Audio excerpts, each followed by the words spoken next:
Bonjour à tous et à toutes. Dans cette vidéo, nous allons vous parler de souveraineté européenne. Elle concerne différents secteurs d'activité, à savoir industriel, technologique, alimentaire, sanitaire. On a vu ce qui s'est passé durant le Covid. Et depuis le lancement de la guerre en Ukraine en 2022, eh bien, qu'est-ce qui s'est passé? Un nouveau secteur d'activité est devenu de plus en plus prégnant, à savoir celui de la défense, qui est devenu un enjeu national. Pour ce faire, j'ai le plaisir d'accueillir Guy Gourevitch. Bonjour Guy. Merci de l'invitation. Bonjour Cédric. Guy, vous êtes le président d'un réseau de Business Angels qui s'appelle Défense Angels. Absolument. Et moi, j'aimerais savoir pourquoi aujourd'hui ça a du sens d'investir dans le secteur de la défense.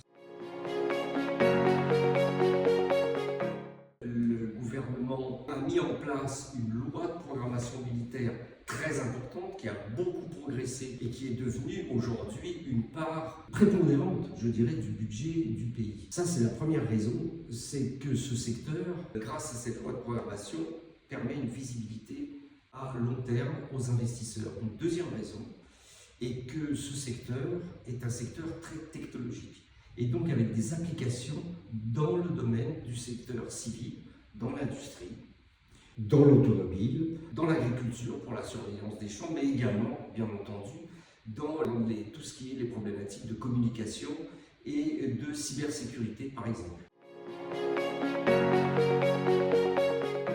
C'est un club en fait, d'investisseurs individuels qui investissent en fonds propres dans des entreprises et ils investissent donc une partie de leur patrimoine dans des secteurs les plus prometteurs.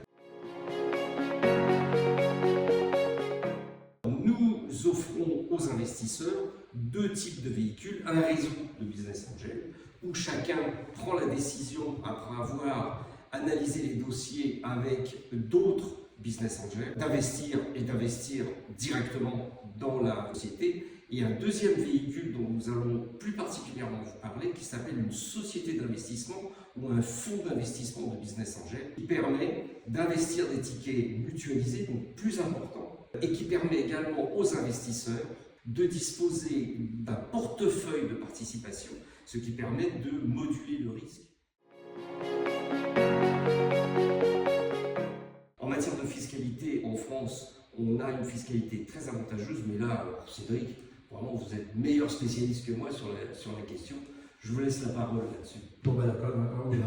Donc, lorsqu'on investit dans une entreprise, dans une PME en France, vous bénéficiez d'une réduction d'impôt qui est de 18% dans la limite de 50 000 € ou 100 000 € si vous êtes un couple. Lorsque vous investissez dans une JEI, Jeune Entreprise Innovante, la réduction d'impôt, elle sera de 30%, limitée à 75 ou 150 000 si vous êtes un couple. Et enfin, lorsque vous investissez dans une GEIR, la réduction d'impôt, elle sera de 50% avec un plafond de 50 000 ou de 100 000 €.